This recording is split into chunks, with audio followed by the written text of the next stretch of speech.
Social media સ્ટારને ભાજપે ticket આપી છે। વડોદરાના અંકિતા પરમારને ફરીથી ટિકિટ મળી છે। વડોદરાની પૂર બેઠક પરથી ભાજપે ટિકિટ આપી છે। વડોદરા તાલુકા પંચાયતના પૂર્વ પ્રમુખ છે અંકિતા, હાલ પ્રદેશ ભાજપ યુવા મોરચાના ઉપપ્રમુખ પણ છે। સોશિયલ મીડિયામાં છે 1 મિલિયન ફોલોઅર્સ અને ફરીથી તેમને મેદાનમાં ઉતારાયા છે।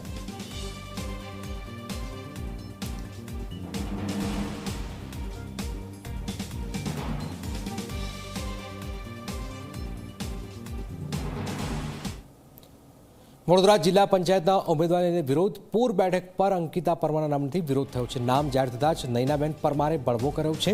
નયનાબેન પરમાર અપક્ષમાંથી ઉમેદવારી કરશે। 11મી એપ્રિલે નયનાબેન ઉમેદવારી પત્ર ભરશે। તો એક તરફ સોશિયલ મીડિયા સ્ટાર ટિકિટ અપાઈ, તો આ સમયે નયનાબેન પરમાર અપક્ષમાંથી ઉમેદવારી કરશે। નારાજગી સનાવી છે। ભારતીય જનતા પાર્ટીમાં એક સાંધો ત્યાં 13 તૂટે જેવી સ્થિતિ આ નામ જેવા જાહેર થઈ રહ્યા છે। આપ જુઓ કે અનેક જગ્યાઓ પરથી ભાજપમાં મુશ્કેલીઓ સર્જાઈ રહી છે। તેમાં આપ જોઈ રહ્યા છો કે હાલમાં દાવેદારો અનેક છે અને આ સ્થિતિની વચ્ચે આપ જોઈ રહ્યા છો કે નારાજગી પણ સામે આવી રહી છે।